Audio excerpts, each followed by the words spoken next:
Welcome everyone. Today is a different kind of weekly coaching because it will be my last coaching for GTO Wizard, at least for the foreseeable future. Maybe you guys saw the announcement in the Discord server, maybe you didn't. If you didn't, unfortunately, this is true. This will be my last weekly coaching for GTO Wizard. You don't have to worry though, because they already partnered with other coaches.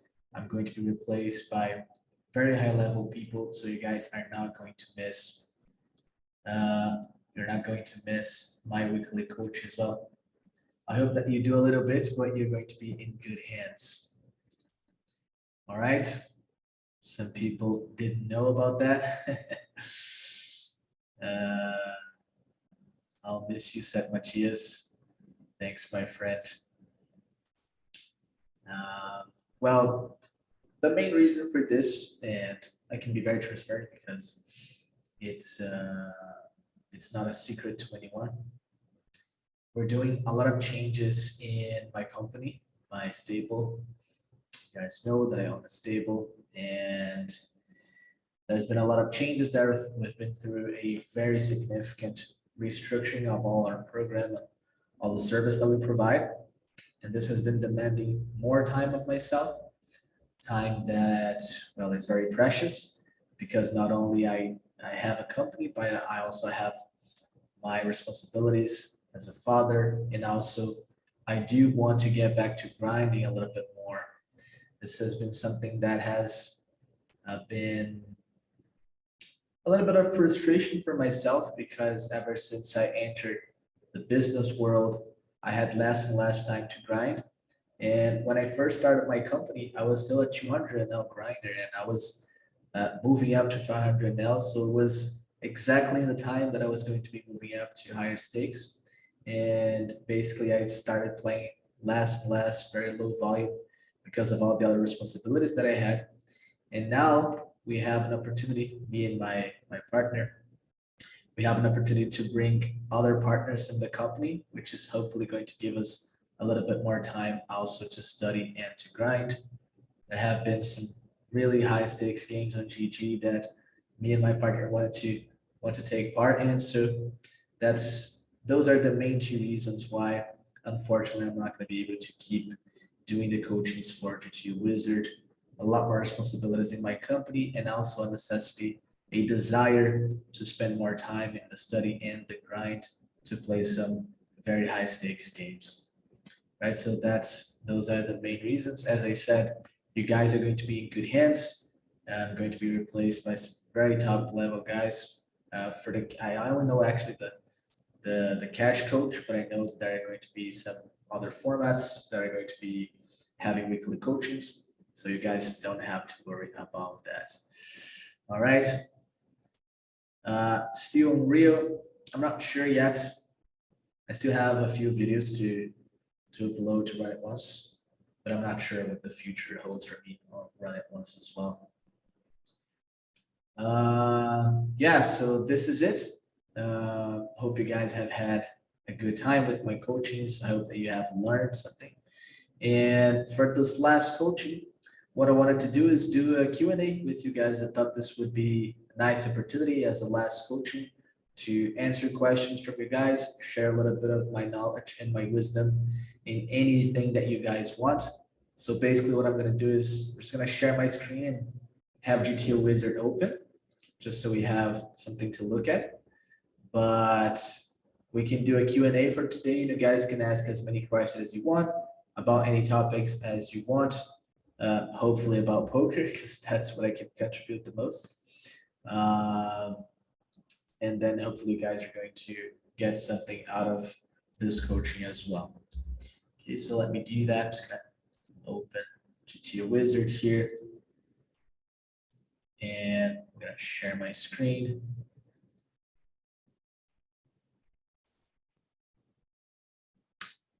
Hopefully you guys can see my screen there. Sounds like a good move for you. Wishing you luck. Thank you, Michelle. It's been a necessary move for me. I feel like this part of my career is still unfinished, so to speak. So what I want to do is grind a decent volume at high stakes. And once I have satisfied my desire to grind, then I go back to mostly focus on the business parts. I still want to do a lot of things business related. I want to expand my company to teach PLO and MTTs and have stake in PLO and MTT players as well. I think that's the next natural step for my company. But for now, maybe for the next 1 or 2 years, I want to focus a little bit more on the grind, play some high stakes games. And then once that desire has been fulfilled, then I can focus most of my time in business related stuff. Stephen said, best of luck. You've been missed. Thank you, my friend. Thank you guys for the feedback. Really appreciate that. And yeah, that's it. So for today, it's you guys that are going to call the shots, right? So you can start asking questions about anything that you want, strategic questions, questions about my career, questions about advices for your own career, for your own development. If you don't know me, if this is your first time here, weekly coaching, I have been playing since 2016, playing professionally like full time. I have coached players since 2018, so it's been 4 years since I started coaching players. I started with private coaching back 2018. 2019, I opened my staking company. It's been 3 years that happened. We opened exactly 3 years ago, well, actually 3 years and 1 month. We started staking 2 players. And in this time, my company grew to be staking more than 100 players now. So I have a lot of experience coaching, I have a lot of experience grinding as well. Climbed all the stakes from 5 ML to the stakes that I play now, which is basically 1K up to 5K. I play anything from 1K to 5K. So I played all the limits, played all the formats, coached people from all levels, micro stakes to nowadays I coach. There are many guys in my team that are playing high stakes, some guys playing up to 5K ML as well. So experience coaching players from all levels.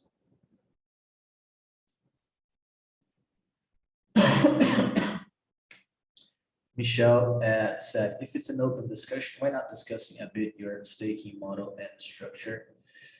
I try not to do that here, like as to not use this platform for like, how can I say, promoting my business. I always talk about it or mention it because I think it's valid for you guys to know that not only am I coach here, but I also have my own staking company. You guys can ask questions about that, of course, if you want to, but I generally try not to spend too much time talking about my business and all that stuff. Good luck on the phase of your life. Thanks, Ivan. I'll miss the coaching. Question 1. Any thoughts about 2.5x small blind open versus 3 big blinds? I've seen a lot of that in 500 out lately. Thank you. Yes, definitely have thoughts on that. There are some guys that indeed do this, even at high stakes. I think a lot of the UK crew guys, there's a lot of guys from the UK, they use that strategy. I'm pretty sure that the reason they do this is because they see that population leaks against that size. And I know that for a fact myself, people indeed overfold versus the 2.5x open from the small blind. So they believe that this generates a little bit more EV than the 3x open because population is overfolding against that size. Also, I think it makes it easier to play post flop because now you're playing against a big blind range that is much wider, which allows it to be more aggressive. You're going to be pushing more active post flop. They can just open 2.5x, wait for the overfold, and once people call, they're still going to have a wider range, and they can just see that range for a small size on most boards. So I think that's mostly the reasoning. In theory, I have seen that a 3.5x open actually is the highest EV sizing from the solver if you choose just a one size strategy. So 3.5x would be good. 3x is very similar as well. 2.5 is definitely suboptimal against the GTO opponent. But some guys seem to believe that it's good exploitatively, and I think they are incorrect for the most part. All right, Daniel said, do you work on the mental part of poker If so, how do you do it? Have you dealt with long bad run? Definitely work on the mental side. Not that I work like proactively with it, but I do take weekly sessions with a psychologist. You guys know that at my company, we work with two psychologists, and one of them is Dr. Luis Cipiel. He's a PhD in sports psychology, and I work weekly with him, and we discuss anything, even very personal things. Of course, he's my therapist, so we talk about my personal life, my professional life, the grind, all that stuff. So he helps me a lot. I've never been the type of guy who struggled with the mental part. Like I've never tilted. I've never had problems with, let's say, not wanting to grind or like feeling depressed because of a bad run. I've never really had like significant mental struggles in poker, so I've been fortunate in that regard. But I have suffered with variance, right? Who hasn't? My biggest downswing was about $40,000 back in 2020. 2020 was the first year I started taking shots at high stakes, and my first time taking shot at 1K plus, I had that bad run about 40K down, and it took me about 4 months to recover from May 2020 to September 2020, something like that. So yeah, kind of happened. I was in a very good place at that moment. I always I was always very needy with my expenses and my finances. So it took me 4 months to recover, but it didn't impact me financially. I just spent more time studying. I studied a lot in that period. That's maybe one of my leaks in terms of dealing with variance. What I usually do when I'm running really bad is just spend a lot more time studying, which is not all that productive because you're just going to decrease your volume. It's going to take more time for you to recover. Nowadays, I try to avoid as much as I can to decrease volume just because I'm running bad. I try to just keep doing the same thing. But sometimes I do study more when I'm running bad. So saying 91 question, what is GTO heuristics difference for playing low SPR 50 big blinds versus high SPR 200 big blinds? Well, tough to answer that question in an objective way because a lot of things change. But I guess the best answer I can give you is that on low SPR, you can't get bluffed as effectively as you can on a high SPR. So basically what happens on a high SPR is that, well, there's more money left. The nut hands in both players' ranges are going to want to bet bigger. And therefore, both players are going to be able to bluff more because they're sizing up their value hands. In very low SPR, you cannot get bluffed very effectively. Nutted hands are just going to have to bet small sizes. And usually those sizes are going to be sizes that allow for both players to realize their equity pretty well with their bluff catchers. So I guess that's the thing that's going to drive most of the differences is that on low SPRs, you can't get bluffed very effectively. Your equity can't be denied very effectively. That means you're going to be able to, a lot of times, play more aggressively on low SPRs relative to high SPRs. So call more, raise more, all that stuff. All day at poker. I have a question about strategy making. I also have a stable but low and mid MTTs. You said in the penultimate class that you played full exploit for a long time. I've been trying to come up with a strategy similar to yours. I've run all the hand research with reliable samples, but I'm having trouble getting out of place. I've been doing no blocking in PO, but I have a lot of problems defining the most probable lines. I see that in the same spot, bet, check, bet, or bet, bet, bet is overfolded, but I have no idea how to calculate the EV I can lose by failing to explore future streets, like raising IP versus bet, bet, check, call, check, bet, for example. Sorry for the giant question. No problem. Is it you? Is it you, Vitinho? I think it is you. If it is, nice to have you here, man. And also Saulo dele. Nice to have you here as well. Very good question. Let me see if I can structure a nice answer here. One thing that is, you kind of have to let go the perfectionism of trying to find exactly the highest EV line. Because when you're dealing with explorative play and you're seeing that problem by yourself, is that there are so many variables that are going to impact EVs that it's often not possible to calculate exactly how much EV all the exploits are generating for you. And what I try to do most of the time is of course, I do some work to realize which lines are very profitable in terms of exploits. But if I get to the conclusion that maybe 2 or 3 lines are very profitable in terms of exploits, what I'm going to try to do is look for other variables or just pick the line that I feel the most comfortable with, the line that I have studied the most. I think that's definitely a very good approach. Just letting for the numbers to tell you exactly what's the best line is probably not the best idea, because you're not going to have a perfect model that can calculate the EV for each individual line.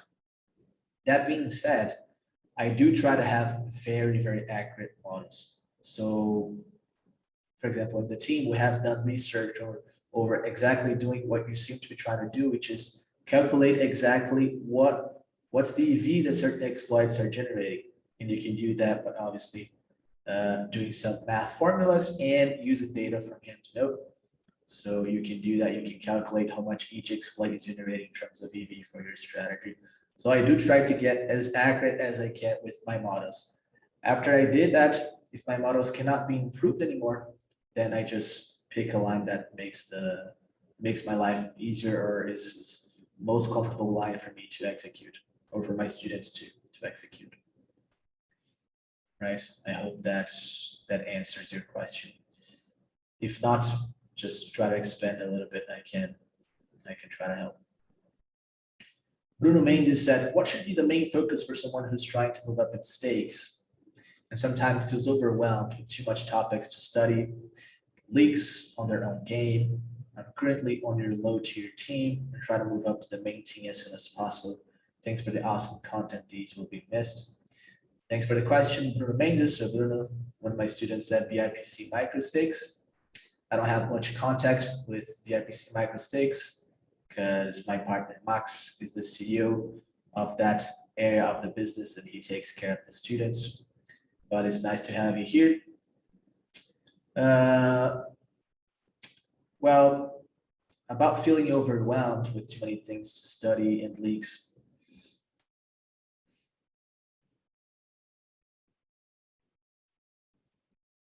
What should be the main focus? It's hard because when you're moving up, you're learning so many things. And it almost feels like anything that you learn is valuable, right? Because you're still so fragile with your convictions and with your fundamentals. So I feel like anything that you can learn at that stage is really nice. However, looking back in my career, looking back at the development of BRPC and all the players that I've coached, I feel like as the earlier you start with the theory fundamentals, the best. So I would say if you're starting right now or if you're inexperienced and you want to get better and you want to make the best move towards maximizing the profitability of your career, I would say go ahead and study the theory. Don't be afraid to study the theory, read the relevant